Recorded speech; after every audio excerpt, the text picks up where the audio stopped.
Good morning students, welcome my class 10th maths. और previous के lecture में हमने सिमिलरिटी के बारे में डिस्कस किया था और मैंने आपसे कहा था कि similarity very very very important chapter है, काफ़ी लॉन्ग टाइम चलेगा। कुछ तो इसमें थ्योरम्स हैं, कुछ आपके प्रूफ करने वाले क्वेश्चंस हैं, ठीक है। तो आज आपके लिए मैं लेकर आया हूँ सबसे पहली theorem BPT theorem, basic proportionality theorem, जिसे हम कहते हैं दूसरे शब्दों में थेल्स थ्योरम, ठीक है। अब ये थ्योरम बोर्ड एग्ज़ाम में 3 बार तो आ चुकी है अब तक, ठीक है। पिछले 12 सालों में ये थ्योरम कितनी ही बार सप्लीमेंट्री एग्ज़ाम में आ चुकी और आपके बोर्ड एग्ज़ाम में भी 3 बार आ चुकी, तो वेरी इंपॉर्टेंट है। 11.2 को समझने के लिए बीपीटी थ्योरम का आना नेसेसरी है। आपको पता होना चाहिए कि बीपीटी थ्योरम क्या होती है, ठीक है। तो आप अपनी बुक को ओपन कर लीजिए और जो लैंग्वेज में रीड कर रहा हूँ वो आप बुक में देख सकते हैं, मैं लिखवा नहीं रहा आपको, आप अपनी बुक में देख लीजिएगा।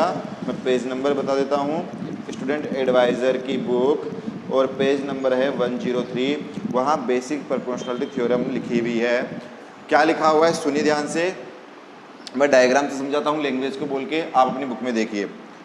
If a line is drawn parallel to another side of a triangle, किसी ट्राइंगल की एक साइड के पैरेलल, मान लीजिए बीसी साइड है, इस बीसी साइड के पैरेलल मैंने एक लाइन ड्रॉ कर दी डीई। ये डीई किसके पैरेलल हो गई मेरे बच्चे? बीसी के।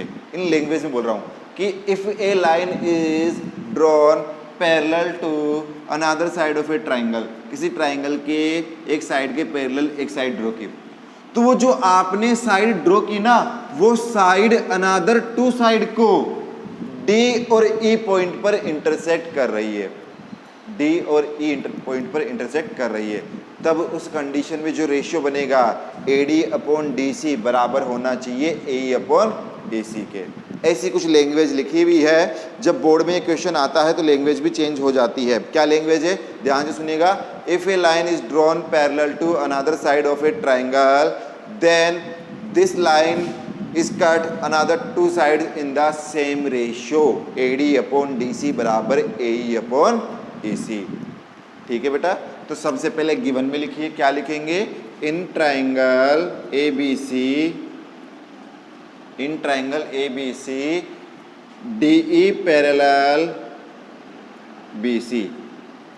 पैरेलल BC, या आप इसको बाद में लिख के ऐसे भी लिख सकते हैं कि in triangle ABC D and E is point on AB and AC, D and E points on line AB and AC respectively. कि इन दोनों लाइन पर ये 2 पॉइंट हैं, इसलिए आप कह सकते हैं जो क्वेश्चन में गिवन है कि DE पैरेलल BC। अब प्रूफ क्या करना है मेरे बच्चे, वो देखिए। प्रूफ करना है कि AD अपॉन DB बराबर AE अपॉन AC, ऐसा कुछ प्रूफ करना है। ये हम अपनी मर्जी से नहीं कर रहे, ये हमें किसने कहा है? वो जो लैंग्वेज लिखी हुई है थ्योरम की, उसमें लिखा हुआ है कि ये जो AD अपॉन DB का रेशियो है वो AE अपॉन AC के बराबर होना चाहिए। अब कंस्ट्रक्शन करते हैं। कंस्ट्रक्शन में क्या करेंगे ध्यान से देखिएगा। कंस्ट्रक्शन में हम क्या कर रहे हैं समझिएगा बात को। हम B को A से ज्वाइन कर रहे हैं, हम C को D से ज्वाइन कर रहे हैं। Join B to E and C to D, ठीक है। And draw EF perpendicular. यहाँ E से हमने AB के ऊपर EF परपेंडिकुलर ड्रॉ किया है एंड DG परपेंडिकुलर AC। ये हमारा कंस्ट्रक्शन का पार्ट हो गया। आ गई बात समझ में? विजिबल है आपको यहाँ तक? दिख रहा है ना बेटा? ओके बेटा, आ जाइए अब प्रूफ करते हैं। जैसे जैसे मैं करा रहा हूँ वैसे वैसे ही आपको करना है, वैसे वैसे ही बोर्ड एग्जाम में लिख के आना है। आ गई बात समझ में? तो देखिए, सबसे पहले ध्यान से सुनिएगा, बहुत गहराई से सुनिएगा। 9th क्लास की एक थ्योरम है, उस थ्योरम के बारे में बात करते हैं। समझिएगा क्या है कि मान लीजिए ये आपकी एक लाइन है, ठीक है, और इस लाइन पर मान लीजिए इस पॉइंट से मैंने एक परपेंडिकुलर ड्रॉ किया है, ऐसे कर दिया परपेंडिकुलर ड्रॉ। एक लाइन है, लाइन का नाम दे दीजिए ए बी, और ये पॉइंट आपका हो गया डी, और मान लीजिए यहाँ से मैंने एक परपेंडिकुलर ड्रॉ कर दिया ई एफ। ये जो ई एफ है ये परपेंडिकुलर है ए बी के ऊपर, ठीक है। तो उस पॉइंट ए से, समझिएगा बात, ध्यान से बात को, उस पॉइंट ए से आप जितने ट्रायंगल बनाएंगे, पहला ट्रायंगल बन गया ये वाला ए डी ई, ठीक है। उसी पॉइंट ए से एक ट्रायंगल ऐसे बना लिया, ट्रायंगल बी डी ई। किस पॉइंट से? ए से। तो उस पॉइंट से जितने भी ट्रायंगल बनाओगे, एक तो बन गया ए डी ई, एक बन गया बी डी ई, तो वो जो ई एफ है ना, वो ए डी ई के लिए भी हाइट का काम करेगी और बी डी ई के लिए भी हाइट का काम करेगी। आगे बात समझ में? अभी थोड़ी देर बाद में लिखूंगा E F is the height of triangle A D E and B D E. तब आप कहोगे सर बी डी ई में तो ई एफ है ही नहीं, हाइट कैसे ले लिया आपने? तो मैंने क्या समझाया कि जिस पॉइंट से आप ट्राइंगल बना रहे हो और जिससे आपने परपेंडिकुलर ड्रॉ किया है पूरी लाइन के ऊपर, तो वो हाइट उस ट्राइंगल के लिए भी काम करेगी और दूसरे ट्राइंगल के लिए भी हाइट का काम करेगी। 9th क्लास की थ्योरम है, ठीक है बेटा। तो ये मैंने आपको बता दिया है। अब हम लिखेंगे इसे, देखिए लैंग्वेज में कैसे लिखते हैं, समझिएगा आप बात को। हम लिखेंगे since E F is the height of triangle A D E. कौन सा A D E? A D E. And triangle B D E. कौन सा हो गया B D E? B D E. उसी बेस की बात चल रही है ना, उसी बेस के ऊपर हाइट ई एफ की बात चल रही है, ठीक है। तो आप क्या लिखेंगे, थोड़ा सा यहाँ लिख लेते हैं हम, थोड़ा डाउन में ज़्यादा चला गया। देखिए एरिया ऑफ ट्राइंगल, ये एरिया बेटा, ए आर डॉट का मतलब एरिया, ठीक है, डॉट लगा हुआ है। ट्राइंगल ए डी ई क्या हो जाता है? 1/2 बेस इंटू हाइट। यही पढ़ाया आपने मेरे बच्चे। तो आप क्या लिखेंगे? 1/2 बेस कितना हो गया? A D. हाइट कितनी हो गई? E F. A D into E F. आ गई बात समझ में? अब area of triangle B D E क्या लिखेंगे? 1/2 बेस इंटू हाइट। बेस कितना हो गया? उसी लाइन की बात चल रही है, पहले एडी लिया, अब बीडी में बीडी, और हाइट आपका ई एफ। समझा दिया मैंने ई एफ क्यों लिया। अब आप डिवाइड कर दीजिए, equation number 1, equation number 2। Divide 1/2, divide 1/2। तब आपको क्या मिल जाएगा? आपको मिल जाएगा area of triangle A D E upon area of triangle B D E. तब जब आप गौर से देखेंगे तब आपको दिखेगा कि ऊपर तो आ गया 1/2 A D into E F, और नीचे आ गया मेरे बच्चे 1/2 B D into E F. तो ई एफ से ई एफ कटा, 1/2 से 1/2 कटा, तो सीधा सीधा आपका क्या आ गया? आपका आ गया A D upon D B, equation number 3। ठीक है मेरे बच्चे, आ गया समझ में बेटा आपको? तो आप देखिए आगे वही ट्राइंगल लेंगे आप ए डी ई, और उसके साथ में दूसरा ट्राइंगल लेंगे सी डी ई, जिसमें आपकी ये डी जी किसका काम करेगी? हाइट का। सेम थिंग इसमें अप्लाई करनी है आपको। तब आप क्या करेंगे? ध्यान से देखिएगा, सुनिएगा बहुत ध्यान से ना बेटा। विजिबल नहीं हो तो मैं एक बार चेक कर लेता हूँ कि विजिबिलिटी है या नहीं उस एरिया में, ठीक है। तो आराम से समझना है आपको, कोई भी डाउट आए तो मुझे बता देना, ठीक है बेटा। इक्वेशन नंबर 3 तक आ गए, आप लिखोगे सिमिलरली, सिमिलरली, ठीक है।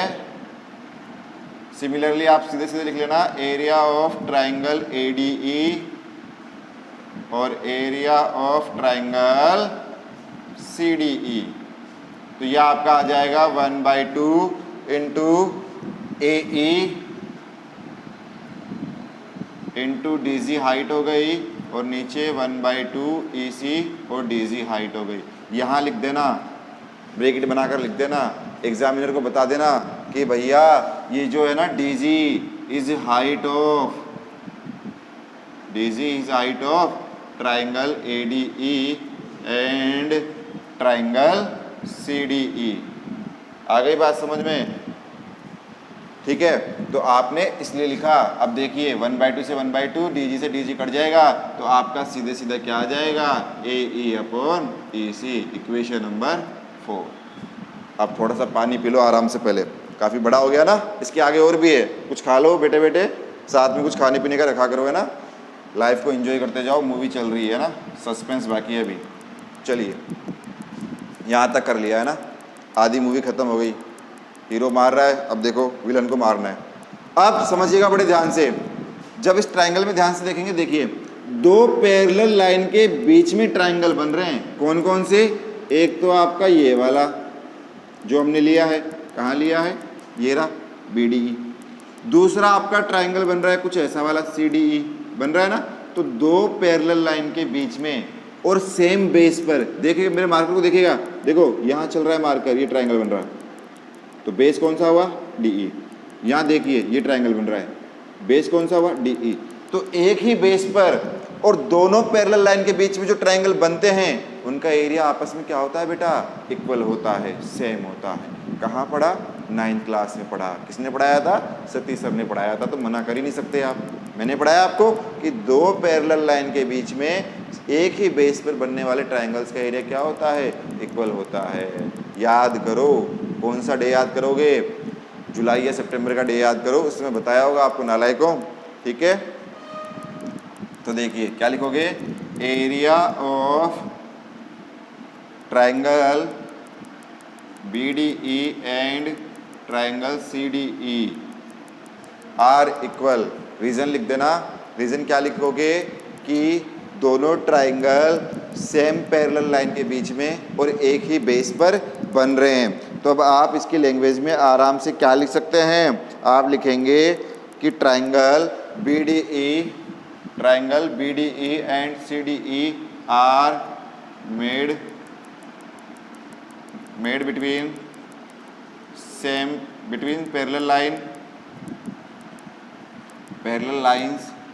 क्या है parallel lines, DE parallel BC and same base. एक ही बेस पर और पैरेलल लाइन के बीच बन रहे हैं, इसलिए therefore area of triangle BDE equal है एरिया ऑफ ट्राइंगल CDE के। Equation number 5। अब equation number 3, equation number 4, equation number 5 से, from equation 3, 4 and 5 we can say, क्या कह सकते हो डायरेक्टली आप, AD/DB बराबर AE/EC, और यही मुझे प्रूफ करना था। 6 मार्क्स में 3 बार आ चुकी है और उसके अलावा सप्लीमेंट्री एग्ज़ाम में भी आ चुकी है। तो आप आराम से इसको लिख लीजिए, समझ लीजिए, इसको अपने माइंड में सेटअप कर लीजिए। माइंड में सेटअप करने के बाद आपको अगर कोई भी डाउट आता है तो आप मुझे मेरे व्हाट्सएप नंबर पर सेंड कर देना। हाँ, मैं आपको दोबारा डिस्कस कर लूँगा आपके साथ ही, ठीक है बेटा। तो आज तक के लिए इतना ही बहुत है, कल हम 11.2 स्टार्ट करेंगे। तो thank you so much, stay home, stay safe बेटा। ओके बेटा।